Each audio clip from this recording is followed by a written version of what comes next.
Well, here I am with Linda and Madison, two of our senior dental hygiene students, and we're going to talk a little about what's going on. So, Linda, I heard you were at the Virginia home yesterday.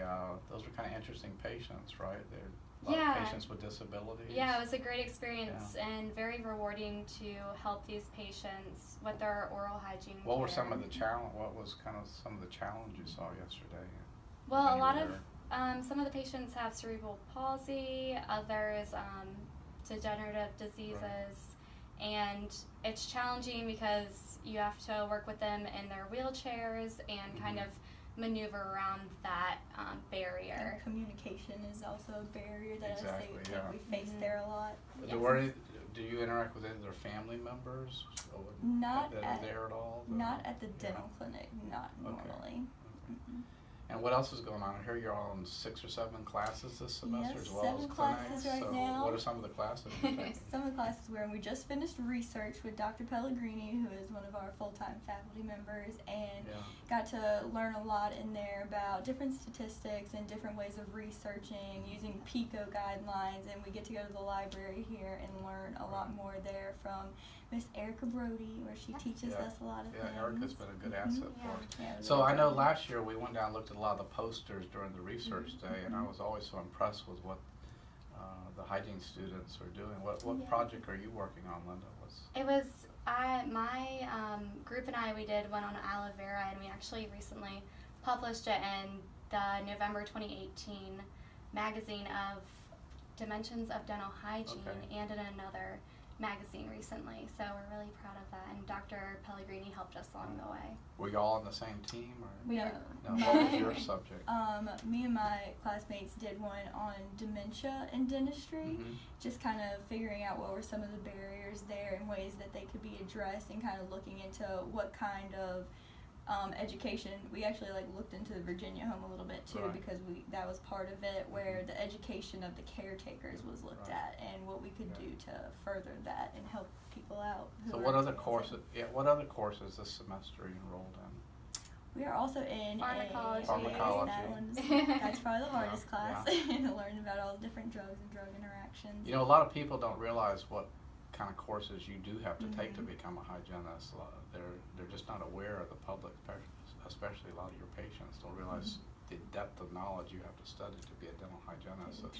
Is pretty impressive. So, and that's something I feel like we talk with our patients a lot about is when they come in, and we get nutrition classes, I said, the pharmacology class, and these are things that they don't really expect us to know that much on, but when we can give them the education that we've learned, it just makes their overall experience better. And we need that knowledge, just so, we give them local anesthesia all the time, and we need to know drug-to-drug interactions with epinephrine. If they're taking warfarin, we'll have to get INRs beforehand.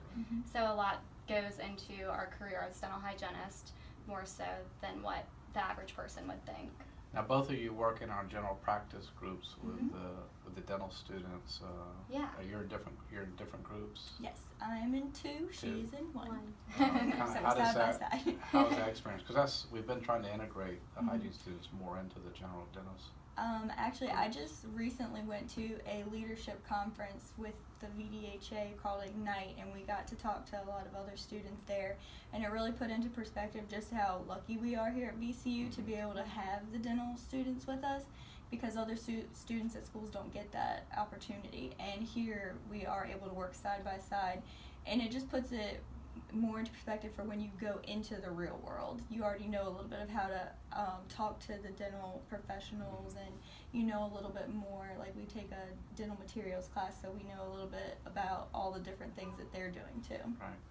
So do you ever show the dental students how to really scale teeth? Yeah, we actually help the now G2s with their instruments on how to use, the Gracies, the Curettes. So that was fun to help them along the way, and sometimes I'll have dental students coming up to me, I just did scaling and root planing, it took me forever, but we help them along the way sometimes, and they help us too. Yeah, it's a give and take relationship. Yes. So we have some break time coming up now, so I know you told me you're planning to go back down to the down by Lake Gaston area, so few days. And what about you, Linda? Where are you I'm staying here in Richmond. Right, We're having Thanksgiving at my family's house, so Good. aunts, uncles, cousins will be coming.